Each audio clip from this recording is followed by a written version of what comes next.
Okay. So I will talk about my research study that's about modeling land cover change with the CA Markov model for the Siliana hydrological catchment.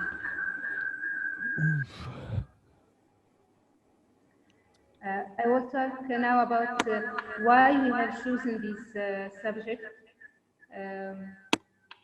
Siliana catchment is located in the measured catchment area, which represents 37 of Tunisia, which provides water for the half of the population. Studies have shown that alteration in land use and cover have an impact on water resources and the hydrological cycle. Third reason that remote sensing and GIS are essential tools in obtaining spatial data for land use, land cover, as well as analyzing the change in the study catchment.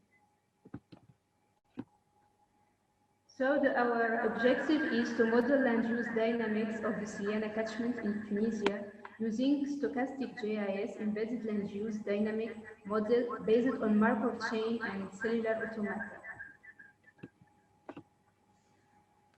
Our study area is Siliana, located in northwest of Tunisia.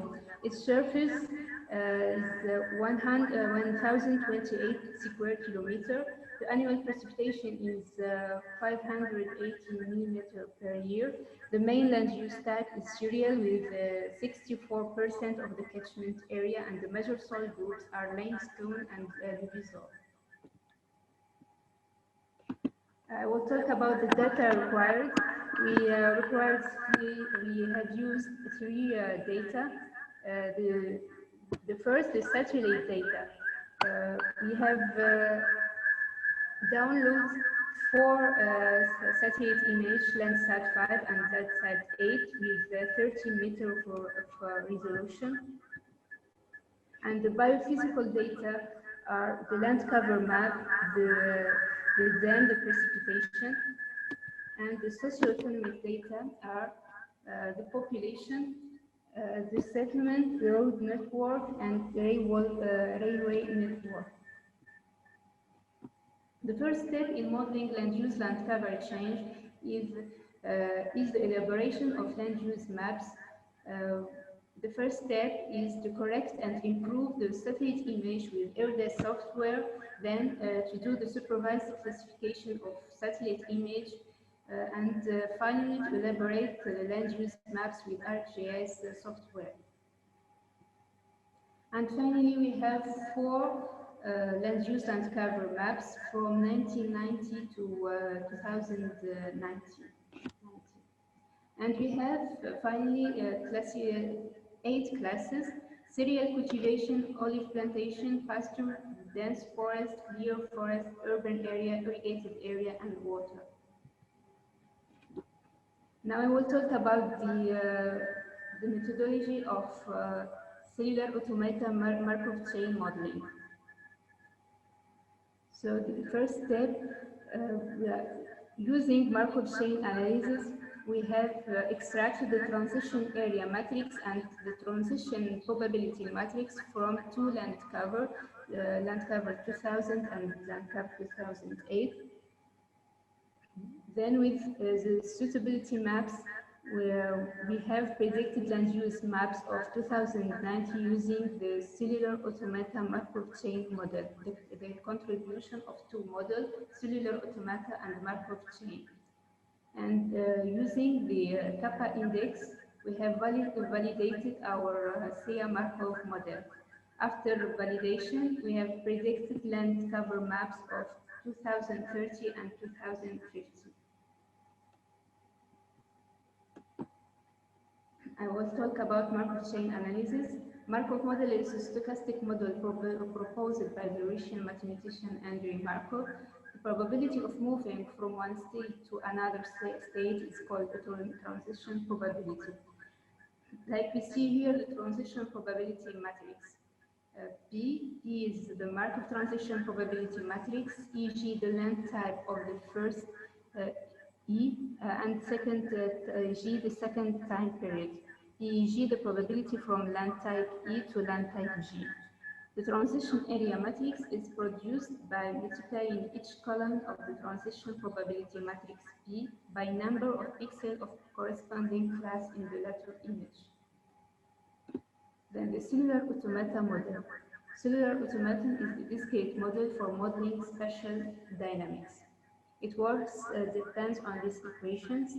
St plus 1 is function of St and n and t, where St plus 1 is state at time t plus 1, St state at time t, and neighborhood t transition rule. The transition rules is the evolution of each cell is affected by its own state,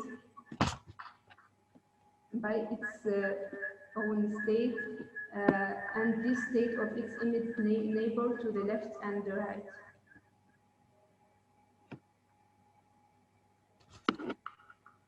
Also, in the CA Markov modeling, we have used the suitability maps. CA Markov consider also the factor and constraints for preparing the suitable maps. The factors are criteria that indicates the relative suitability of area under consideration, while the constraints are criteria which limit the alternatives under consideration. The driver considered are biophysical driver like slope, dam, precipitation, vegetation cover, and socio-economic factor like. Excuse me if I interrupt. Please try to get a little bit further away from your microphone, because the audio is very bad at the moment. Try again, please. Yeah, we have a lot of feedback. Yes.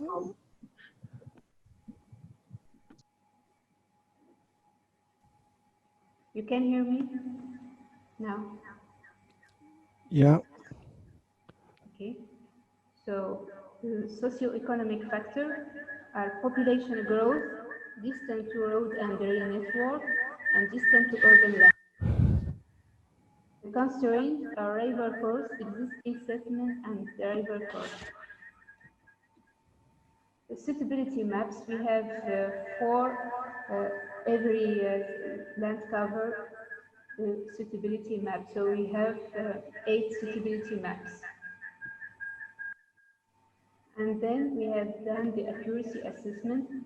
We have done the accuracy assessment for every land cover, procedure accuracy and user accuracy, and for every period of time from 1990 to 2019. So finally, we have for overall accuracy and kappa coefficient, we have over 18% for all periods.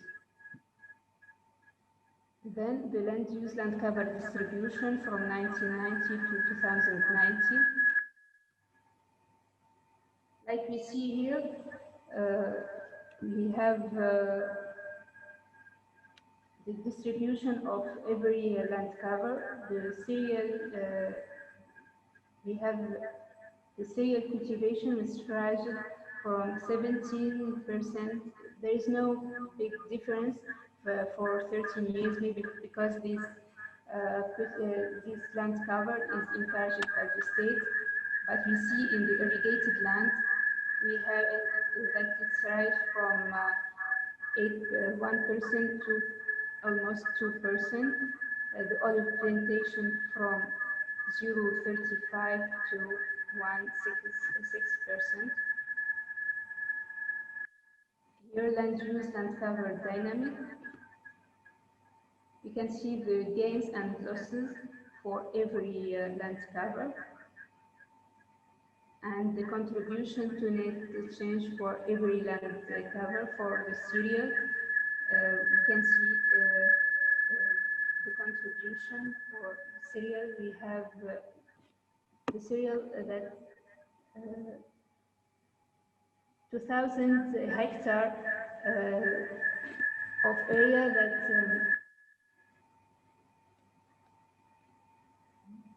2,000 hectare were lost in the irrigated area, and the 4 hectare that 2,000 hectare become irrigated area, and 4 hectare become pasture area. Then the simulation. We have compared the simulated land use land cover and the observed land use land cover of 2019 by kappa coefficient. We have 17% of kappa coefficient, which is a good agreement. And then using CA Markov, we have predicted to 2030 and 2050.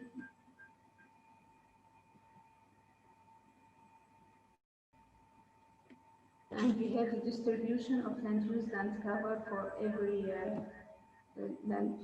for these 8 classes in 2013 and 2015. And we have almost the same like in the past. We have rising in cereal cultivation, olive plantation, irrigated land, and we have decreasing in dense forest, clear forest, pasture. So you can conclude. The study has demonstrated the applicability of stochastic model that combines Markov chain and cellular automata model to model land use dynamic. The combination of Markov and cellular automata was reasonably accurate for projection future land use land cover, since it produced a kappa coefficient over 60%. You can prepare the future watershed management plan on the basis of projected land use, land cover, watershed dynamic by cellular automata Markov chain model.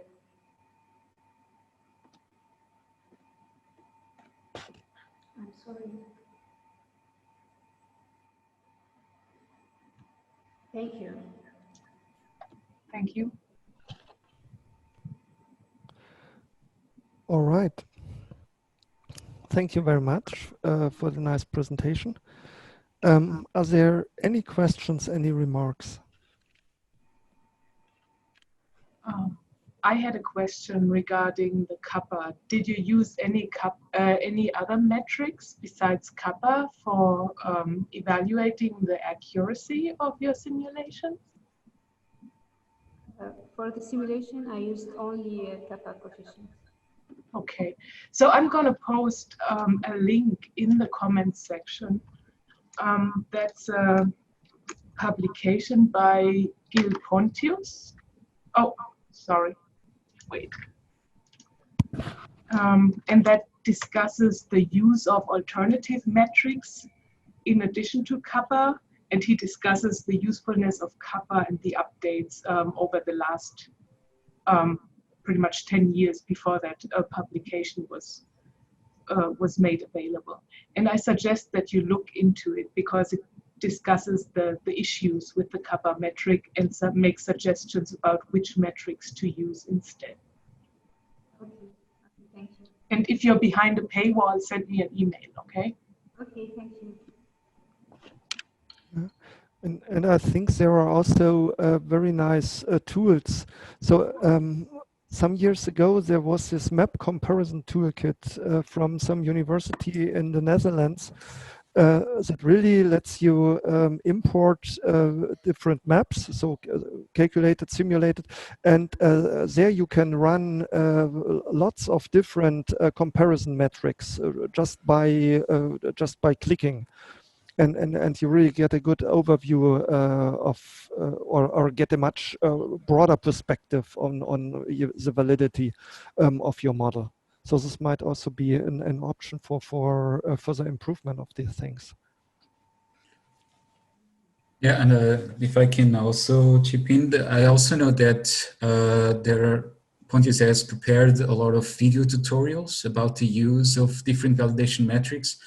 And also there have been a couple of, I think, R packages that have been developed by his team to implement these metrics. So I will share in the chat the link to where one can find all these resources.